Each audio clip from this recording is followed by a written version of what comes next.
Didn't hear change things. that. Oh, Keith is here. Okay, Keith is not in bed. Look So at that.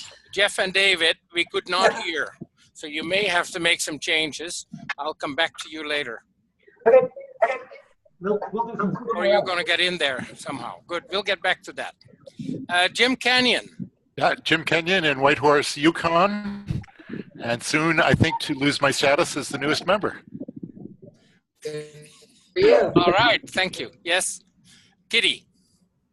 Well, I'm Kitty Bucsko, and I am in Sarnia, Ontario, and soon to be one of the first associate members of this club. I am from the E-Club of the Caribbean 7020, and I was the charter president in 2013. So I'm very pleased to be here. Awesome. Thank you, Kitty. Welcome. Lynn. Hello, Lynn. Yes. Hi, Lynn Jernowski with Sound from Stratford, Ontario. Past president of the club and currently past president of Project Services Committee Director. All right. Thanks. Glad you could join us. You too. From Ontario. Ellie. Yes, I am Ellie. I am past district governor Ellie. I am a founding member, past president of this club, and I also happen to be a past district governor. And we are currently on beautiful Baldy Mountain, way up in the sky at about 2,600 feet above sea level. And here next to me is Ramiro. The most beautiful man from Chile. Oh no, Chilliwack or Chile? I'm an all Rotarian. No. Hola, hombre. Bienvenido. And which club are you with? I don't know. I'm too old, man. I don't know. The club. My club. This is your club. It's the Osoyoos Rotary Club. Okay. Good. We'll go to Ed. Yes, good evening or good afternoon. Ed Jacob, and I'm also a new associate member.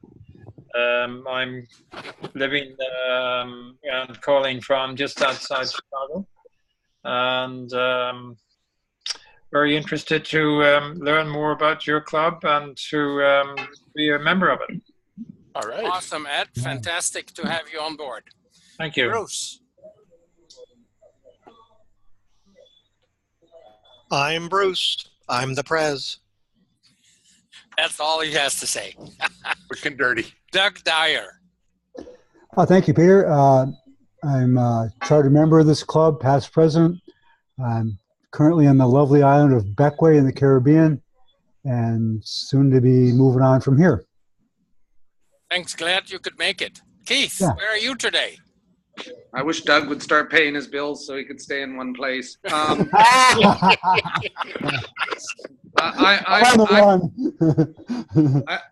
Keith Evans, and I have a rare occasion when I call into one of these meetings because I'm in Singapore. So the time zone works for a change. I can only join for about 45 minutes because the office is already starting, and I'm going to be a little bit late, but I can stretch for 45 minutes. So. Awesome. Fantastic you could make it, and we can see you at this event for a change. Yes. Okay. We go next to those two. They have split up. And David. Oh, okay. Yes, I'm David Ware. 25 years a Rotarian and president in waiting. All right. Thanks. And you are actually with Jeff in his house, Yeah. I understand. Jeff? No. Yeah, in the same room even. Okay. Jeff, could you introduce yourself again because we missed the first part? Certainly.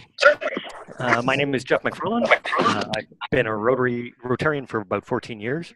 I currently sit on the District Youth Exchange Committee for District 5360, where we spent the weekend doing orientation for inbound students. Fantastic. Welcome, welcome aboard. And finally, we have District Governor Ingrid calling in from Montreal. Could you tell us a little I'm in Montreal. Yeah, can you tell us a little bit about Montreal or what's going on? Certainly. So I'm calling in from Montreal. It's about 8 o'clock here. And we are at the Zone Institute, so which is training for district governor-elects, district governor nominees, and current district governors that are sitting. And we are into a full schedule of meetings and different gatherings for the rest of the week. I have just stepped outside out of our meeting so that I can join you in, as I said, welcoming some of our new members and joining in your meeting for a few minutes. Okay, how much time do you actually have? Just a few minutes, but I'm pleased to be in touch with you. Okay, fantastic. Great to be here. So we'll move on while Ingrid is still here. And Bruce, could you take on and start the process inducting our new members? I am very pleased to do that, Peter. Mr. Governor Ingrid, ladies and gentlemen and guests, this is my new member induction ceremony for Jeff MacFarlane, sponsored by Ellie, Edward Jacob, and Kitty Bucsko, who are current Rotarians and will soon be members of this club through the new associate member category. Edward is sponsored by Doug Dyer and Kitty by Peter Denouy. And on behalf of the board and the membership of the Rotary E-Club of Canada 1, it's a great pleasure to welcome you as the newest member of our club. We look forward to the fellowship that we will share, as well as your participation in many club projects that make our community, country, and world a better place in which to live. Though Rotary is not a political organization, Rotarians are vitally concerned with good citizenship and the election of strong leaders to public office. While Rotary is not a religious organization, it is built on those eternal principles that have served as moral compass for people throughout the ages. And as I said, we're not a political organization. Rotary is an organization of business and professional people pledged to uphold the highest ethical and moral standards. Rotarians believe that worldwide fellowship and peace can be achieved when business people unite with the Rotary motto of service above self. Rotary activities exemplify the charity and sacrifice that one would expect from people who believe that they have a responsibility to help others. Jeff, Edward, and Kitty, you have been chosen for membership in our Rotary Club because your fellow members believe you to be a leader in our community and because you possess the qualities to champion the message and principles of Rotary. You are the representatives of your vocation in our club. You now become an ambassador of Rotary, carrying the ideals of Rotary service to all within your sphere of influence. Our community will know and judge Rotary by your character and service. We also look to you for inspiration as we strive to become better Rotarians and a better E-Club. We now ask your sponsoring Rotarians to plan to vest you with a distinct badge of Rotary, your Rotary pin, or for the new associate members, the new Rotary certificate of membership in the E-Club. We ask that you wear your Rotary pins and display your Rotary certificates with pride, not only to all Rotary functions and in your home and business, but in many endeavors as a symbol of your commitment to Rotary ideals and recognition of your contribution towards a better world. Fellow Rotarians of the Rotary E-Club, District Governor Ingrid, please rise and welcome our new members, Jeff, Edward, and Kitty. Here. Thank you. Yay. Is that showing up there? Yep. There you go. Yeah, it is. Yes, it is. Okay. Very We good. should be doing. Yeah, just a minute. Just hang on, Ellie. Thank you, sir. Just relax. Relax. Relax. Yes. I'd like to add a few words. Yes, please. Excellent. I'd like to say thank you for that. I'd like to say to Jim, Kitty, and to Ed, I'd like to reiterate to say that you were chosen and approved for membership because you are a worthy representative of your vocation and that you're interested in the ideals of service. We trust that you will support your club's mission and also the Rotary International goal of peace through service. And I'd like to remind you that today, becoming members, you are joining an international family of Rotarians around the world, over 1 million of us. And I'm so delighted, and I extend my congratulations to each one of you for joining the E-Club, and we look forward to your participation and your service. So congratulations to each one of you. Thank you. Thank you. Thank you very much, Ingrid. That is very much appreciated, especially considering the time you took away from important meeting. So to finalize this process, I would like to ask Ellie to give a little introduction of our newest member, Jeff MacFarlane. Yes, thank you, Peter. Jeff is a former member of the Rotary Club of Okotoks in Alberta, Southern Alberta. He served as president as well as director of community service. Jeff is a partner at Adams MacFarlane Chartered Accountants, who has an office in Calgary. Jeff has been very much involved in youth exchange in District 5370 and has recently been appointed as the chair of our newly resurrected, I would say, chair of Youth Service Committee. And Jeff has already been very active in planning various things. And we're very happy to know that his daughter is currently in Italy on an exchange, youth exchange. And I'm sure that we will hear from his daughter, Jeff's daughter as well. So welcome, Jeff, to the Rotary Club of Canada 1 as an active member. Thank you very much, everybody. Okay, it is my turn to introduce Kitty. Kitty Bucsko and will be our one of the first 2 associate members in our E-Club, and her classification is education-internet.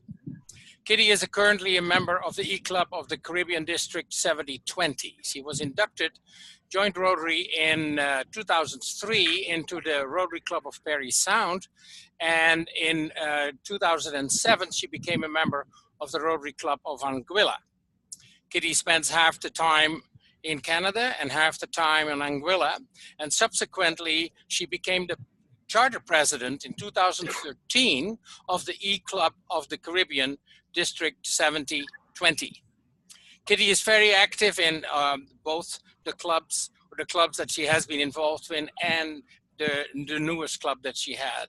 She is a retired secondary school business teacher and still enjoys teaching business English online and undertaking technical writing assignments. And she is a resident of Sarnia, again, from April to November, and Anguilla in the winter time. Well, Kitty has been visiting with our club for many times already, and we engaged her because she wrote the newsletter for the Caribbean Club back when they started. And so she volunteered to assist us, and Jim Ferguson with that too, to help with our weekly meetings, and she has been doing that. Yes, she's on the internet all the time like I am. I try to get away and have a meeting where she's not present, and it's very difficult to do that. I am very pleased that Kitty is joining our club as an associate member, and so she is a full Rotarian. However, as an associate member, she will be able to do all the things that we would like people to do in a Rotary Club. Kitty, welcome aboard. Hear, hear. Okay, next. Thank you very much. Okay, good. Doug, could you please introduce Ed? Oh, with pleasure, Peter. Thank you very much. Ed Jacob is our second associate member, second one tonight, so we're very excited about that. Ed approached our club because he wanted to be a member, but then realized as a full-time member of his club in Chicago, that wasn't possible. So once the associate membership became a possibility, we were able to make Ed a member of our club. I met Ed in classic Rotary fashion. I was doing makeup in San Miguel de Allende in Mexico, and at the same meeting, so was Ed. And we enjoyed the meeting, and then we sat across from each other over lunch. And of course, the discussion of E-Club came up, and Ed showed great interest in the E-Club, and so I gave him one of our business cards, and he researched it further, which is really interesting. And then a week or so later, Ed, we had a coincidental meeting at the bus terminal in San Miguel Allende. We were just kind of passing. We're both running to catch the buses, and shook hands again, and promised to stay in touch. And now, so here Ed is a member of a Rotary Club, which is really wonderful. Love it. Isn't that wonderful? Yeah, the Rotary world, you know, the wheel never stops spinning. Ed's comes from an aviation background. He lives in Chicago and is a member of his Rotary Club there. He has lots of Rotary experience, lots of background that I'll let Ed tell us more about now or in the future. He and his wife travel extensively, and I think spend most of your winters south. Is that right, Ed? And we try. We try, yeah. So the E-Club fits in very nicely for his lifestyle, and I'd like everybody to welcome and get to know Ed into our club. Thank you. Well done. Thanks. Thank you very much, Doug. Before we move on, Ingrid, would you like to say the last words before Yes, you leave? I would actually. Because I'm sure you got to go back to your meeting. So yes, again, thank you. Thank you for being so considerate. What I'd like to say is, first of all, I really love the personal introduction because that tells us something special about each person. And so I welcome each one of you. And the other thing that I want to say is, you know, we're all in Rotary for our own reasons, but I think we have a reason that unites all of us, and that's because together we know that we can make a positive difference in our communities. And I think that is the value of Rotary. And I believe that the heart of our district is membership. And so each one of you, Ed, Kitty, and Jim, you've added now to the heartbeat of our district. And I welcome you, and I congratulate you, and I congratulate the E-Club for inducting you tonight. And I'm so pleased that I was able to be a part of this for a few moments. well, Ingrid, thank you so very much for those kind words. If you had a view of everything, you could see that you will be getting a standing ovation from all the members right now. For those that were able to get up. No, we appreciate very much that you were able to take the time out and attend. And my absolute pleasure. All right. Enjoy the rest of your time in Montreal. Thank you. And I wish you all the best. Thank you. Thank you very much. I'm going to sign off now. Thank you. Yeah. Goodbye. Bye. All right. Now, we want to make a minor change to our program and go back now that Ingrid, we don't take up her time anymore. And I would like to ask the three new members to say a few words themselves that they, I'm sure, are dying to do, because I know all three love to talk. So we'll start with Jeff. Jeff, you have the floor. All right. I originally joined Rotary about 14 years ago when I was in Medicine Hat. The Medicine Hat Rotary Club has, for the last 60 years, hosted a music festival And I participated in the music festival when I was about 6 years old. So when I moved back to Medicine Hat in 1999, I was asked by a member of the club there if I would like to join. And having been involved with the music festival all those years ago, I thought it was a good fit and joined the club. I believe it was in 2004, if I remember correctly. At the Medicine Hat Club, I was there for about 10 years. I ended up actually being in charge of the music festival as the director of community service at one point in time. We moved, business brought me to Calgary, so I joined a firm, an accounting firm here in Calgary. I actually live a little south of here in Okotoks and commute into town every day for about half an hour. When I moved to Okotoks, I looked to join the club in Okotoks and eventually took on the youth service chair there and became president before things kind of fell apart there. And I understand their president following me has just resigned. So they lost two of us in the space of about a year. Also, during the time I was in Medicine Hat, I started to get involved in Youth Exchange. I joined the Youth Exchange Committee in District 5360 about 7 years ago. I have been most every position on the committee. In fact, I was vice chair until I resigned from Rotary about a year ago. I rejoined the committee, and they said, well, if you're going to rejoin the committee, you better find a Rotary club. So I came looking for you. We posted, I believe, 7 exchange students during the time that we've been involved. We're going to be getting our 8th. The student from Italy who is exchanging with my daughter is now in Okotoks, and I believe he's going to come to live with us sometime in November. So that's really been the passion of mine, has been youth exchange. I've done an awful lot of work with youth exchange over the last 7 or 8 years. On the personal side, I'm married. I have 2 daughters with my current wife. I also have 3 other children from a previous relationship. One of them is here in Calgary and involved in aviation. He's actually taking his pilot's license at Mount Royal University and working for Air Canada. I have another son who is studying to be an accountant at Laval in Quebec City. I have a daughter who has just joined the Air Force and is working to be a med tech in, she's now in Borden. The older daughter that is at home is in Terlizzi, Italy, where it's been nice and 27 degrees every day for the last week, and it gets down to all of 18 or 19 degrees at night.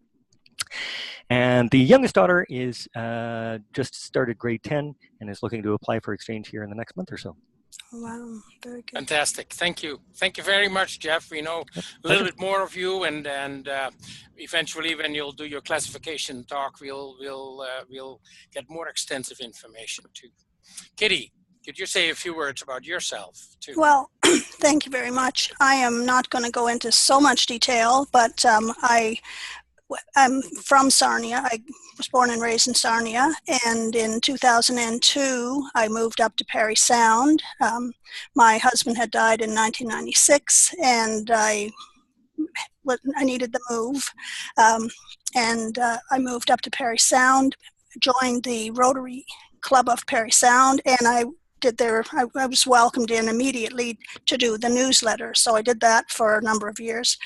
Then I was introduced to Anguilla, and spending half a year in Anguilla, I joined the Rotary Club of Anguilla and District 7020, and I became the district newsletter editor in about 2007 until 2016. And one of my problems was that I'm half the year where I can join one club, half the year somewhere else. And at that time, I did not actually qualify to be a Rotarian with the requirements for attendance. So the E-Club was the perfect fit. And in 2013, my E-Club of the Caribbean 7020 was chartered. And I've been working since then through that. One of the big project in our club is the Butterfly Storybook, and I will be mentioning the Butterfly Storybook to this club. I think I know some of you have heard of it, but you'll hear more of it. And it's a phenomenal literacy project that I think could be shared through many Rotary clubs in many districts, so I'm going to do that. personally, I have 3 children, one actually who will be in the Dominican Republic this winter season. I moved back to Sarnia to be with my 2 little grandchildren. My youngest daughter is a French kindergarten teacher here, and she has 2 children, and they are 7 and 3. And I have a daughter in Toronto as well. So that's basically who I am. And I want to thank you for accepting me into your club. And I'm very happy and grateful to be part of such a warm and vibrant team of leaders. And I'll do my best to assist you as much as possible and to make a positive contribution. Thank you. Thank you very much, Kitty. That's much appreciated. And again, thanks for choosing us and joining us. Ed, could you say a few words? Sure, happy to. Well, my background, both my wife and I were born in Dublin, in Ireland. My entree into the airline business was with Aer Lingus. I was with them for about 25 years, starting off in Ireland. They moved me to Chicago way back in the late 60s. And my original intent was to spend a year or 2 in Chicago. I ended up by spending 13 years, and then there was an opportunity to do some work for Aer Lingus on a secondment with British West Indian Airways in Trinidad. So we, the family, I had 2 children at that point, we moved to Trinidad, spent a year there, and circumstances after that led me to return to Ireland. So we went back to Ireland, and I guess that was 1980. So we spent about a year in Ireland, and then I went off to the Middle East, running an aircraft leasing contract.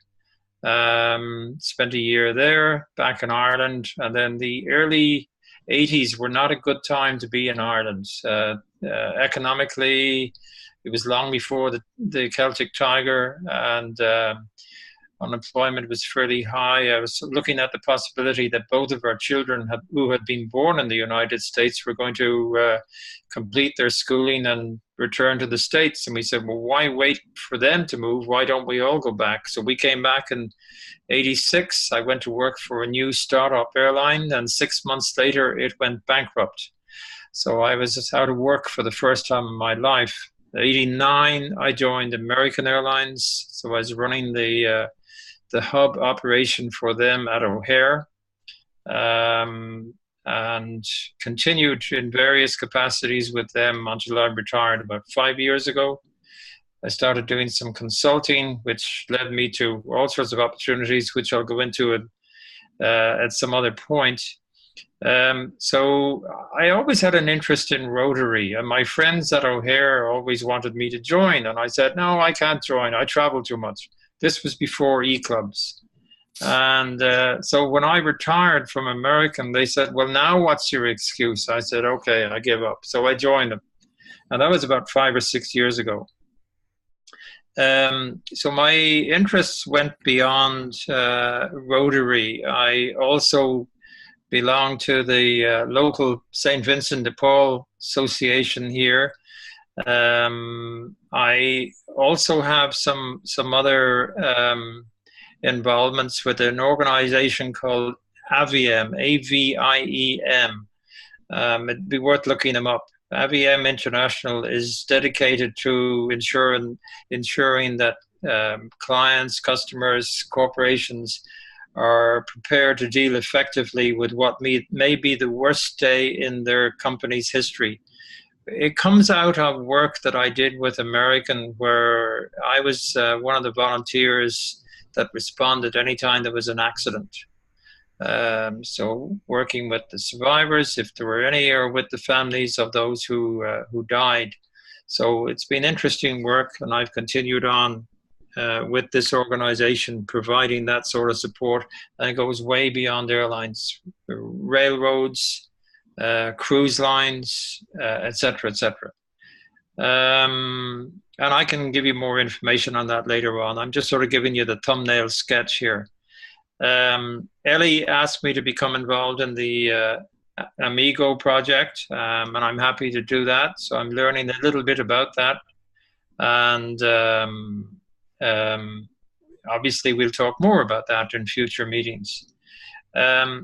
Two little items that came up recently, and I thought I would just touch on them very briefly. As we all know, Rotary has been very involved in the eradication of polio. But yet we appear to, and I'm talking very generally as Rotarians, we don't appear to be aware of this major outbreak. How major it is, I don't know, in Papua New Guinea. We're aware that polio continues to exist in places like Afghanistan, Nigeria, and Pakistan, and they're the ones that get the publicity.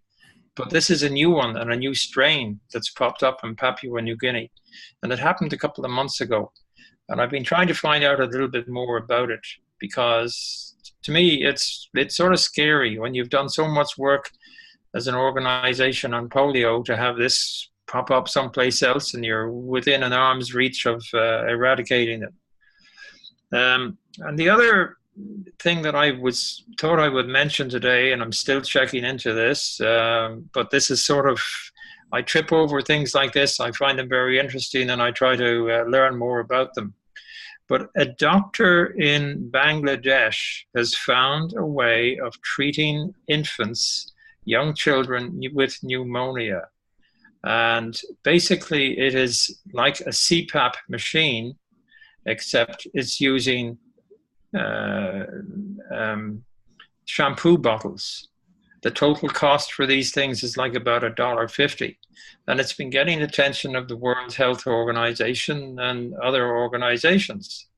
And I'm thinking, if this is as good as it's supposed to be, it sounds to me that we should publicize it at the very least within Rotary. So I sent off a query a couple of days ago to a research hospital in Australia, because this doctor who developed was working through this organization in Australia. So I may have some more information on that at a future meeting. But I thought I'd give you just a thumbnail sketch, maybe it's 2 thumbnail sketches of the sort of things that interest me or catch my attention. And hopefully we'll have more discussions as we continue on. Sorry to take up so much time. No, this is fine, because this is a fellowship meeting, Ed, and really appreciate it. And we get to know you already. I know innovation, finding new things and different things. We are always on the lookout for that too. So thank you so much for introducing yourself that way. Thank you. Okay, we'll continue with the program, and I'll turn it over to Ellie. Ellie will be introducing Jim Kenyon, who will be giving his classification talk. Ellie.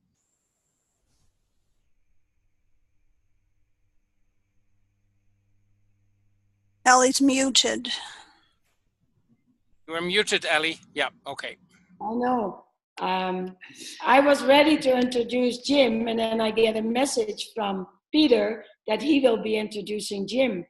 So I lost my text, but anyway, I will bluff my way through it.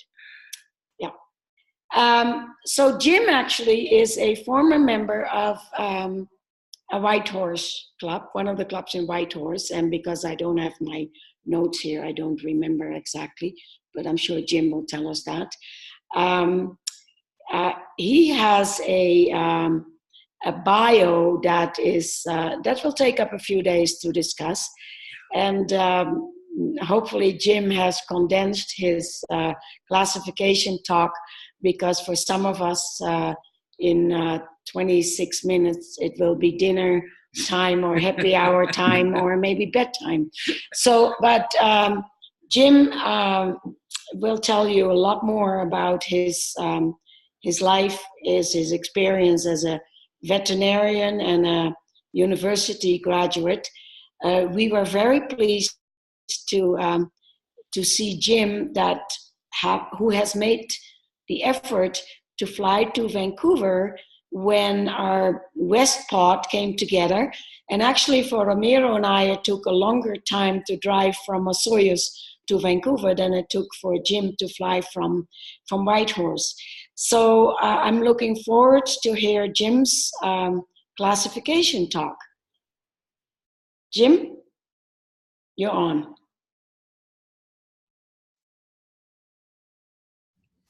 Can't hear you, Jim. Try again. No.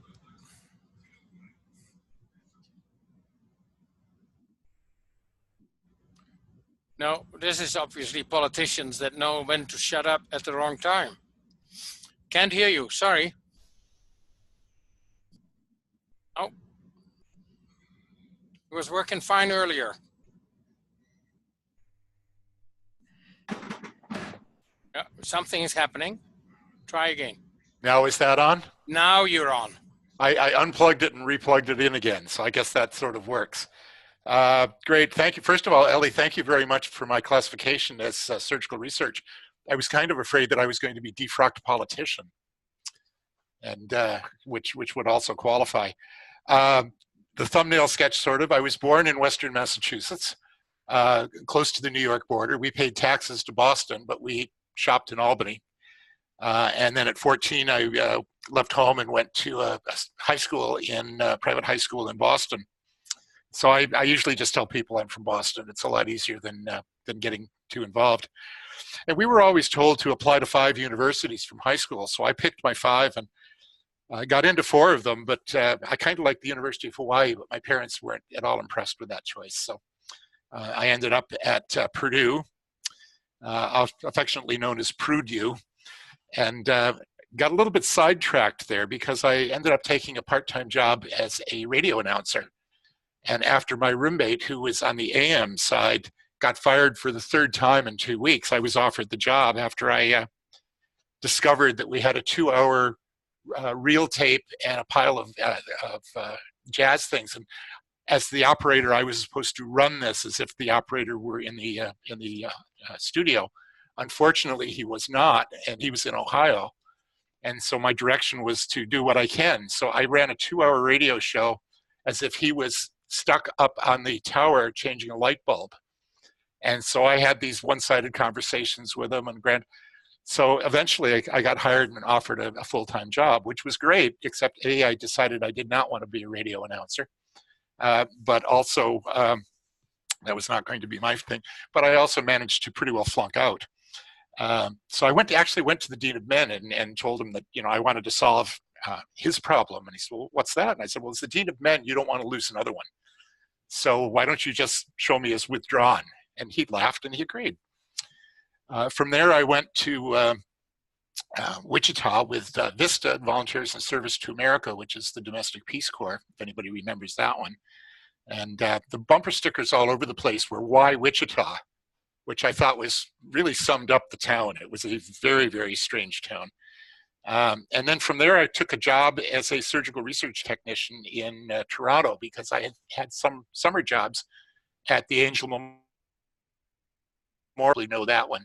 At the time in Boston, it was the largest veterinary practice in the world with 36 staff veterinarians, 6 pathologists, and a full-time radiologist. So it was kind of fun on that. But it changed dramatically. Actually, what happened was a surgeon. I had said something, and to this day, I can't remember what I said, but I said something to the effect of, "Oh, it's pretty stupid." And he says, "No, not stupid, undereducated." I went home that night, and it really bothered me. So I thought, well, I'm never going to know unless he tries, unless I give it a try. So I went in the next day and resigned my job, much to the surgeon's horror, and offered a full-time summer job anytime I wanted it, which I took him up on quite a bit, and went back to school and finished my doctorate at the University of Guelph, which is about 50 miles outside of Toronto, if anybody doesn't know it, and went back to school. And from there, I went into practice. I lasted 7 months, Peter. That was the end of my large animal experience. My partner was horribly allergic to horses, and so I became known as the horse vet, which was ironic because I don't know a damn thing about horses. I really don't. I mean, I always figured that anybody that has a 1,200-pound pet deserves what they get, but Anyway, after 7 months, I got a call from one of my old professors who said that there was a job opening back at the University of Toronto in what was then known as the Division of Laboratory Animal Science, now known as the Department of Comparative Medicine. And I was there for 5 years and then took over as director of what was then the second largest biomedical research facility in the world. So I was absolutely blown away by that opportunity. The funny part about that was when I did the job interview, the director that I eventually replaced asked me to take a look at some slides. And he stepped out of the room and gave me the microscope and the slides, and then we would discuss it. And he told me later that one of the reasons he hired me was because I had done such a great job on those slides. So as he was going out the door, I actually had to point out to him that he had already written the report and had left it next to the microscope when he left. And all I did, I don't even remember if I saw the slides. I just read his report and regurgitated it back. He left, but I got the job, and 5 years later became the director. Eventually, after some 13 years, I found that I was doing much too much grant work. As most people would know, I was writing more grants than I was actually doing research, and I was offered the job of Assistant Vice President Research at Toronto General Hospital, which was then 1,600 beds and the second largest hospital complex in the world, second to Cedars-Sinai in Los Angeles. But unfortunately, I found I was doing just as much paperwork over there, just of a different type. And my ex came up to the Yukon to do research for a bachelor's thesis degree. And the irony there was the three of them applied for funding. Two were funded, the third one was rejected, so they decided to come up on the cheap. And the cheap was my car or my truck. So I loaned them the truck with the idea that I'd come up at the end of the summer and help them drive it back. I drove the truck back, tried to quit my job, which didn't work out too well. And finally, after about a year of saying, I'm leaving, what part of I quit don't you understand? And they said, well, you don't talk about Whitehorse, you talk about the Klondike, the dog teams, and this sort of thing. Ironically, some of the farms, yes. And I said, well, what if the economic reality was actually in Toronto? We will match your salary and give you every third month in the Yukon. I was completely blown away. So up I came. And obviously, you have to have some sort of a basis here. So I started another practice, which was anything through the door. And I've worked on emus and camels and you name it, I probably worked on it one way or another. And eventually, Peter, if you remember the Journal of Veterinary Economics, which I don't think exists anymore, but anyway, we won their Practice of Excellence Award, one of two practices in Canada that ever won it. So that was actually a pretty incredible time and choice on that. But after a while, I got the clinic. It started out from a little one-man practice at a spay-neuter clinic to 18 employees, 5 veterinarians, 10,000 square feet. I got a little carried away. And until people, I was stupid enough to have an interest in politics and unlucky enough to win. So, and not first, I ran federally and lost miserably. That's another, probably a morning story. And after that, I did the second stupidest thing I ever did was I bought a restaurant. And that lasted 1 year. It's a way of life. You know, I would be up at 6, have the ovens on at 7. By the time we closed at 8:30 at night and I started cleaning up, I wouldn't get home until 10:30, so I could get up the next morning at 6 and start over again. And after a year, a real estate agent walked in and said, you know, we've got somebody in the office that always wanted to buy a restaurant and they wanted to buy that one. Would you consider selling? And I said, well, I'd have to think about it. Sure, done. And literally in 15 seconds, we sold the restaurant, and that was the end of that. But the later head of the political party, the later to be premier, called and asked if I would consider running territorially. And I did, and took the 3rd highest majority in the territory, which was kind of nice. And I was appointed as minister responsible for the environment because of my background. That lasted 2 years, and I was shuffled out very quickly when as the premier put it, I identified a problem that could not possibly be solved. And he did not want to talk about that, so he shuffled me over into economic development. And my interview on that, he says, what do you know about economic development? And you probably enjoy this one, Keith. I said, my idea of economic development is hire a damn good lawyer and a damn good accountant and listen to them. He says, you're hired. That was the whole interview on that one. So anyway, I spent the 2 years in environment, but then I went and spent another 7 years in economic development, Yukon Housing Corporation, and my personal favorite, the Yukon Liquor Corporation. We had great fun with that one. The time on that, after 2 terms, it was kind of time to leave. But that one put me into representing the Yukon in the Pacific Northwest Economic Region, or PNWAR. And if you go to penwar.org, it's a consortium of 10 jurisdictions, 5 in Canada and 5 in Northwest United States, Alaska, Oregon, this sort of thing. And we look at regional problems. In other words, if Alberta is having a problem, then chances are pretty good that Idaho has a similar problem transborder, and we should talk about that on a regional basis. I was very honored to be the president of PNWAR in 2006, and because of that, it ended up with my ending up as chairing Canada's Committee on Internal Trade. Thank God I didn't have anything to do with external trade, the way things are going these days. But at that point, it was one of the things that came out of that was that if you have a professional designation in one jurisdiction, you should have the ability to change jurisdictions. Quebec played the game and said, well, we want you to speak French. British Columbia turned around and said, you have to take a $1,000 course on ethics.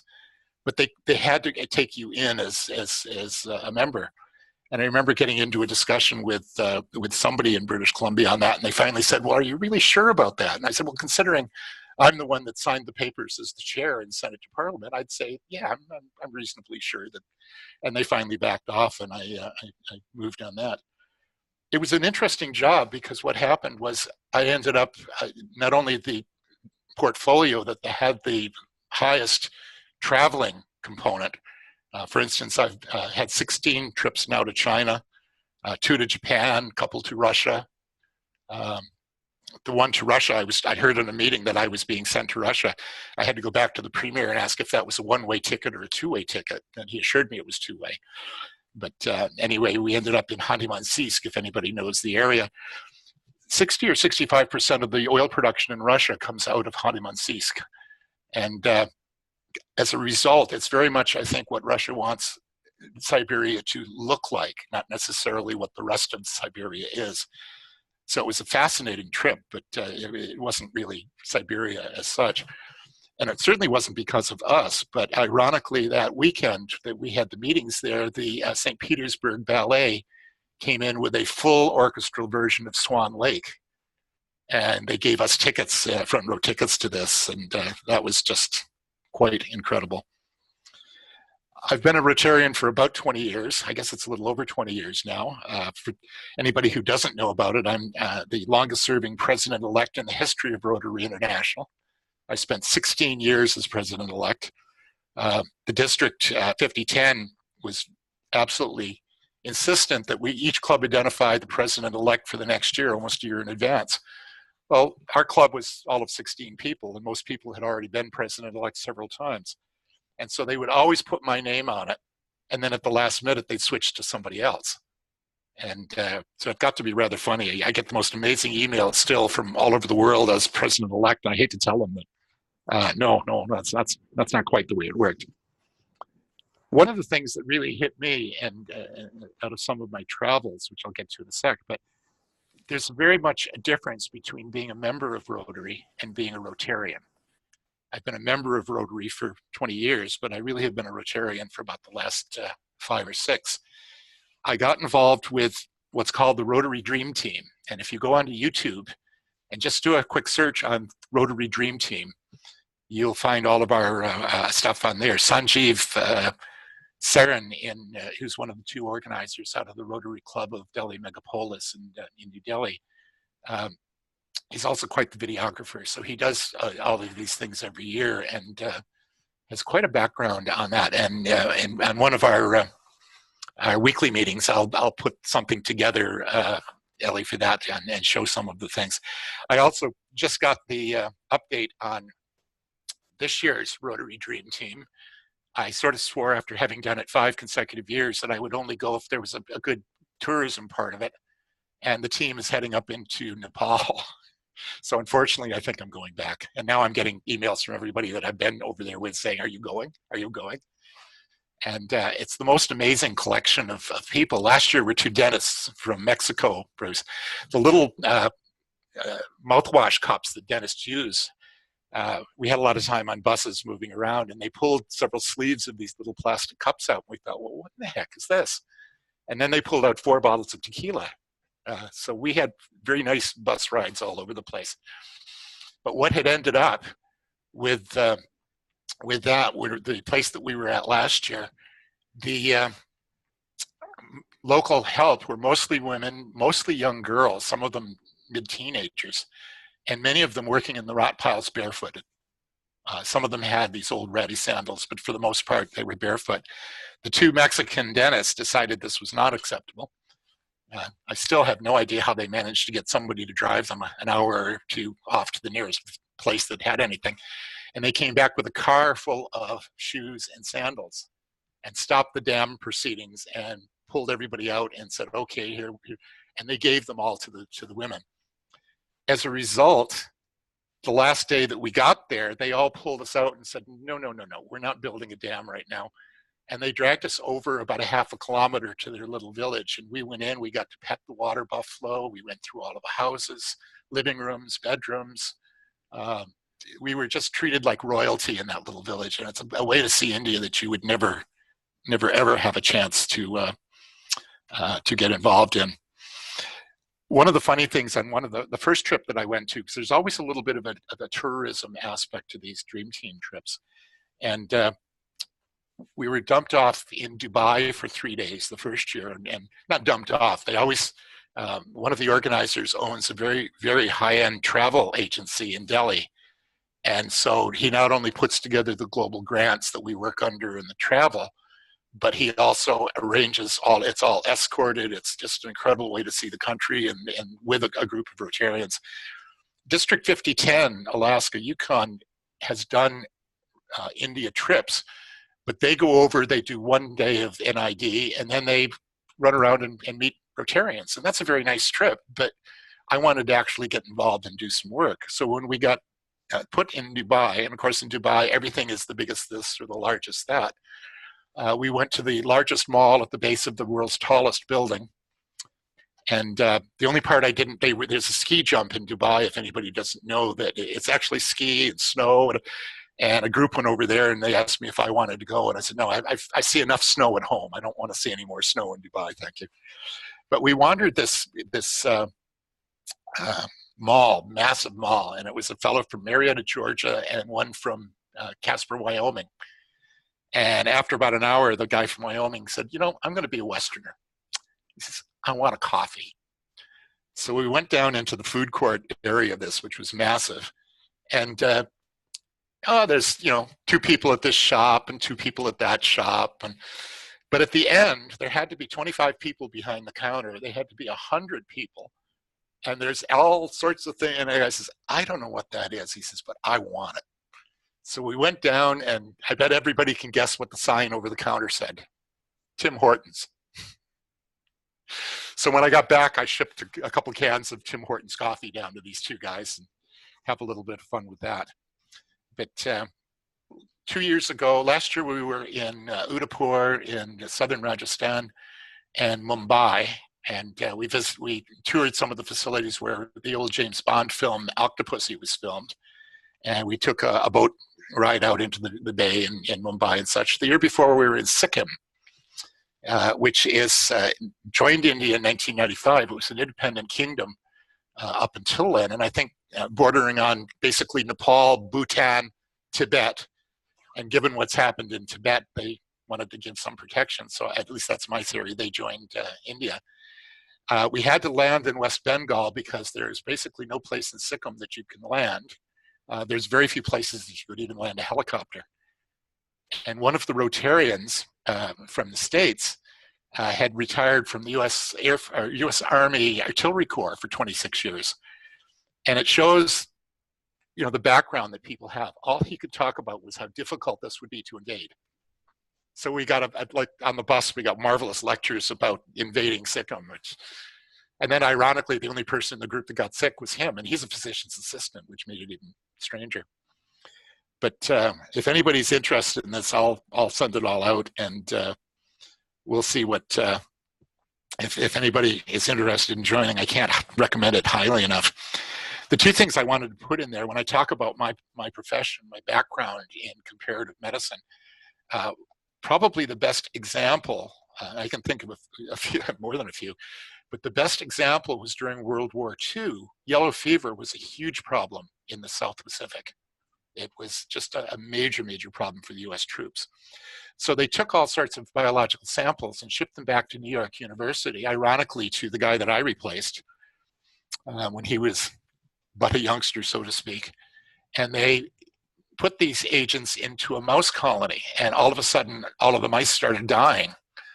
So they figured they had it. So they managed to isolate back from the mice and produced a vaccine and promptly vaccinated over 150,000 US troops all through the South Pacific for mousepox. They didn't have the agent of yellow fever. The mouse colony had mousepox. So this is the sort of stuff that I did was, you know, for instance, working somebody with on liver disease and what's the influence of mouse hepatitis virus and what's the incidence and how do we get our mice from sources that do not have mouse hepatitis virus. There have been a number of cases on that, but the yellow fever story is probably the best. When I worked there as a technician, because I started when I was in veterinary school going there as a technician, and the first research project that I got involved in was esophageal gastric reconstruction, where the esophagus goes into the stomach. It's a fairly common place for carcinomas, but unfortunately, by taking it out, you end up with a patient that has to sleep with the bed elevated, can't bend over and tie their shoes, et cetera, et cetera. So we designed, obviously I was a very junior member of that crew, but we developed a type of surgery that would solve that problem where people could live a more normal life. Jim, the next 2 thing minutes. that 2 minutes. Jim, 2 minutes. Good, that's what I figured. Thank you, sir. Was develop the single lung, and then later, once I took over the facility, the group went on to the double lung. But I came in one day, and there was a dog there under anesthetic, and they were doing all the measurements, and they had all of the tubes in to measure the mediastinal shift. The mediastinum is the structure that is between your lungs and envelops the heart. It's a structure that is completely absent in the dog. So they had been doing this project for I don't know how long, trying to measure mediastinal shift in a species that doesn't have a mediastinum. So these are the sorts of things that I did over the little while. But for the last 30 seconds, one of the funniest rotary disasters is District 5010, which is Alaska and Yukon. We did an exchange at the district conference where we exchanged a jazz trio from the Yukon with what we thought was a jazz trio from Russia. Well, first of all, the United States at the last minute refused visas to get into the district conference in Juneau, Alaska. So we were screwed on that. So they came into Yukon, and we had them for about 2.5 weeks. Found out that they were not a jazz trio. They were a classical trio, all of them in their 60s, soprano, bass, and piano. And not one of them spoke a word of English. And we found 2 people in all of the Yukon that spoke a few words of Russian. So we had a real problem with that. We had a concert in Rotary Park. Maybe 10 people showed up, all Rotarians. The very last night, the pianist, was with one of the members from the other club who dropped something on his foot and he cursed in Yiddish. The Russian guy jumped up and answered him in Yiddish. They spent the whole night calling all of his relatives in New York, etc. They'd spent 2.5 weeks here. Nobody knew they spoke Yiddish or that we had anybody that spoke Yiddish. So anyway, that was our great exchange. And I don't think we'll be doing that one again. But anyway, that's some of my background. I will send out the stuff on the India trip. Highly recommend it if you're looking for something. And yeah, I may go up into Nepal with them, but after that, I may head for South America with some of you guys. Be a nice change.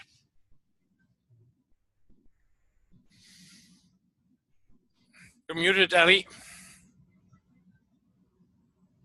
Oh, there's a pair of glasses there.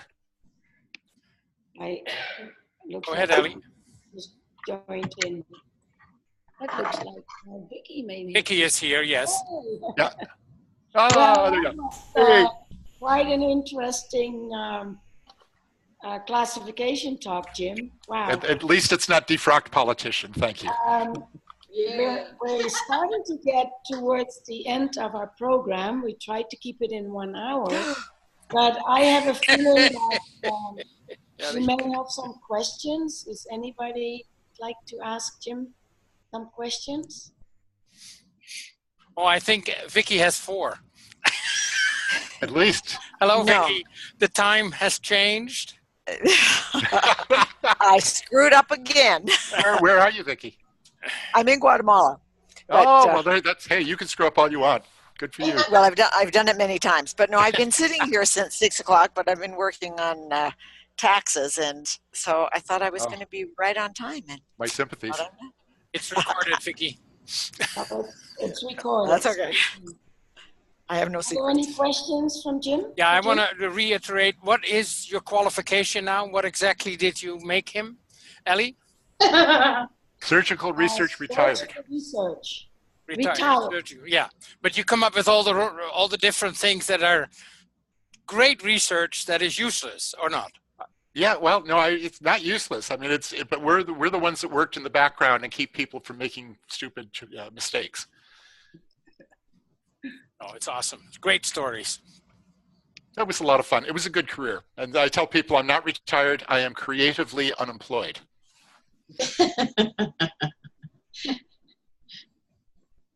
Good. I think it's, sorry, Vicky, but this is the shortest meeting that you have attended.